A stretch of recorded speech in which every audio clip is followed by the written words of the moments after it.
The 200 Viking longships emerged from the morning mist like demons from hell. 5,000 Norse warriors faced the most powerful empire on earth. Yet within 6 weeks, they had Constantinople, the impregnable city that had never fallen, begging for mercy. This is how barbarians from the frozen north brought Rome to its knees. Picture this. June 18th, 860 AD. Fishermen casting their nets in the Bosporus spotted dragon-headed ships cutting through the dawn fog. Within hours, their peaceful morning would transform into a nightmare that would echo through centuries. By the end of this video, you'll understand how unknown Vikings nearly toppled history's greatest empire, why Rome's most elite soldiers failed, and the shocking aftermath that created the legendary Varangian Guard. Leading this apocalyptic fleet were two names that would haunt Byzantine nightmares: Askold and Dir, known in Kiev as Thunder and Lightning. These weren't random raiders. They commanded a force that had already crushed the mighty Khazars. But here's what doesn't add up. How did 5,000 men terrorize a city of 1 million? What made hardened Byzantine soldiers, veterans of countless battles, run in terror from these northern warriors? And why did Emperor Michael III, the man responsible for defending Christianity's greatest city, choose this exact moment to be hundreds of miles away, drunk in his palace? In the next few minutes, I'll reveal how Vikings reached Constantinople undetected, what secret weapon the Romans deployed that turned the sea into liquid fire, and why the Vikings suddenly withdrew when victory seemed within their grasp. Because what happened during those 6 weeks of terror wasn't just a raid, it was a collision of worlds that would reshape both empires forever. 22 servants were butchered in just 10 minutes at a single monastery. The suburbs of the world's richest city burned while its legendary walls stood helpless. But to understand how Vikings reached the heart of the Roman Empire, we need to go back to where this impossible story begins. If you're fascinated by the untold stories of history's most decisive battles, hit that like button and subscribe for more epic war content. Ring the notification bell to never miss another story of courage, chaos, and conquest. Now, let me take you back to that terrifying morning of June 18th, 860 AD. Constantinople in 860 wasn't just any city, it was Rome reborn, the beating heart of Christian civilization. For over 1,000 years, these walls had never fallen. The Byzantine Empire, as historians call it, though its people simply called themselves Romans, controlled trade routes from Europe to Asia. Gold flowed through its markets like water. Silk, spices, and silver made it the richest city on earth. But the empire had a problem, and his name was Michael III. History remembers him as the drunkard, though that's being kind. While Viking longships prowled the Black Sea, the emperor was hundreds of miles away in Asia Minor, supposedly fighting Arab raiders. In reality, he spent more time with wine chalices than battle plans. His absence left a power vacuum in Constantinople that would cost thousands of lives. Now here's where it gets insane. The attackers weren't even proper Vikings, at least not anymore. The Rus, as the Byzantines called them, were Swedish Vikings who had conquered Slavic tribes along the Dnieper River. Think of them as Vikings 2.0. They kept the legendary Norse fighting skills but added Slavic numbers and hunger for Byzantine gold. Their leaders, Askold and Dir, ruled from Kiev, a strategic stronghold that controlled the river route from Scandinavia to the Black Sea. The spark that lit this inferno? A trade dispute. Byzantine merchants had been squeezing Rus's traders, demanding higher taxes, restricting access to Constantinople's markets.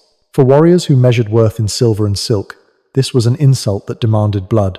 But attacking Constantinople seemed impossible. The city's Theodosian walls stood 60 feet high and 20 feet thick. Triple defensive lines could hold off any army. The imperial fleet patrolled the waters with Greek fire, a weapon so terrifying that Vikings called it dragon's breath. Yet Michael's drunken campaigns had stripped the city's defenses. The elite Tagmata units, Constantinople's finest soldiers, were scattered across Anatolia. The imperial fleet pursued Arab pirates in the Mediterranean.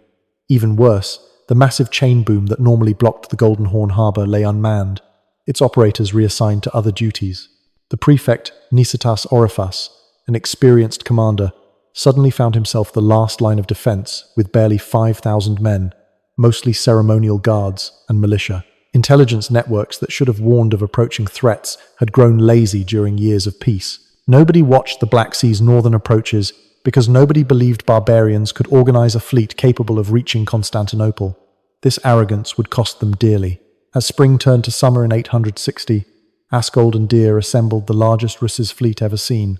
200 longships, each carrying 25 to 100 warriors, prepared for a journey that would either make them legends or corpses. On June 17th, Byzantine fishermen noticed strange sails on the horizon. They assumed it was a trading fleet. After all, who would dare attack the Queen of Cities? By dawn the next day, that assumption would turn the Bosporus red with blood.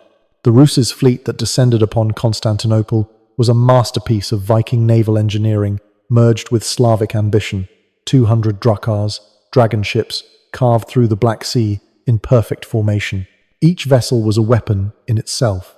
Shallow draft for river navigation, yet sturdy enough for open ocean, with the iconic dragon-head prow that struck terror into enemies' hearts. These ships could beach anywhere, turning any shoreline into a potential battlefield.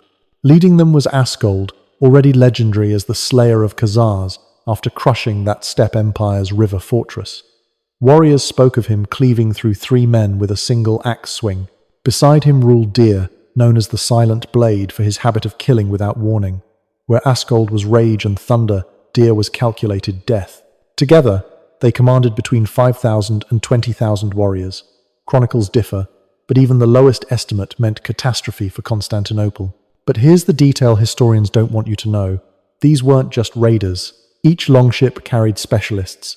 Axe-wielding huskars in mail hauberks, archers with composite bows stolen from steppe nomads, and most terrifying of all, berserkers. These warriors, dedicated to Odin, worked themselves into battle fury that made them immune to pain. Byzantine chronicles describe them biting their shields, howling like wolves, cutting down armored soldiers like wheat. The standard Rus warrior carried a 3-foot round shield, painted with symbols to terrify enemies. Their primary weapon, the Danish axe, 5 pounds of sharpened steel on a 4-foot handle that could split Byzantine armor like parchment. Secondary weapons included the Scramasax knife and pattern-welded swords worth more than most men earned in a lifetime. They wore their wealth: silver arm rings, golden Thor hammers, silk tunics taken from previous raids. Against them stood Constantinople's depleted garrison. 5,000 men sounds impressive until you realize most were skutatoi, militia, equipped with outdated weapons and minimal training. The real defenders numbered fewer than 1,000. Palace guards in lamella armor, Scoli regiment, ceremonial troops forced into actual combat, and most crucially, the Greek fire operators. These technicians guarded the empire's most devastating secret, a flammable liquid that burned on water, impossible to extinguish, hot enough to melt iron. Then scouts reported something impossible. The Rus knew exactly where to strike. They bypassed the heavily fortified European shore, instead targeting the Asian suburbs where wealthy monasteries and merchant villas lay exposed. This intelligence suggested inside knowledge, perhaps from Rus merchants who'd studied the city's weaknesses during peaceful trading seasons. The geography itself became a weapon. The Bosporus Strait, normally Constantinople's protective moat, transformed into a highway of death.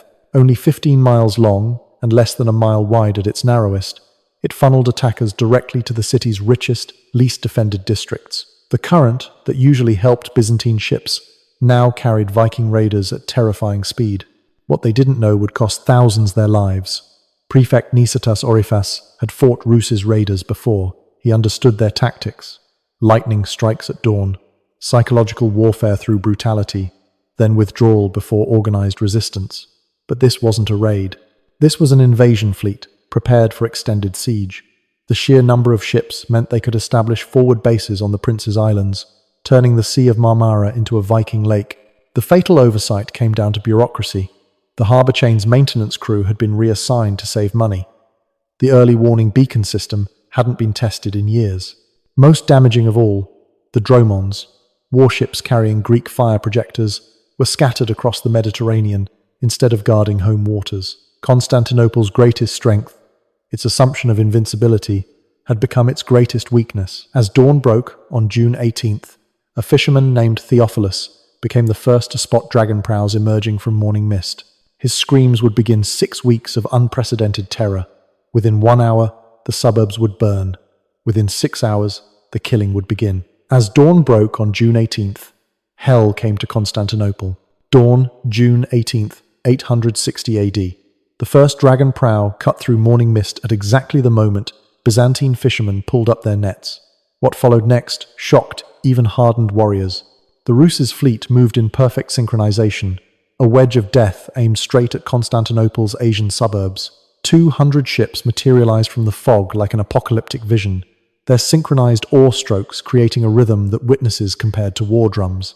Theophilus, the fisherman, abandoned his nets and raced toward shore, screaming warnings that nobody believed. Vikings? Here? Impossible. By the time coastal villages accepted the truth, longships were already beaching. Warriors poured onto Byzantine soil like a plague of iron and death. Each ship discharged its cargo of killers with practiced efficiency, shields locked, axes ready, moving inland before defenders could organize. The race to close Constantinople's gates became a sprint against death. Prefect Nicetas or Rifus had perhaps 20 minutes warning. Guards ran through streets, bellowing for citizens to get inside the walls. Merchants abandoned their stalls. Women grabbed children and fled. The massive bronze gates, each weighing several tons, began their agonizing slow closure. Then the Vikings did something nobody expected. Instead of attacking the walls directly, they bypassed Constantinople entirely, striking the undefended suburbs where the empire's wealth lay exposed. The St. Mama's Quarter fell first. Rus's warriors smashed through villa gates, cutting down guards before they could draw swords. The Church of St. Irene, packed with mourning worshippers, became a slaughterhouse.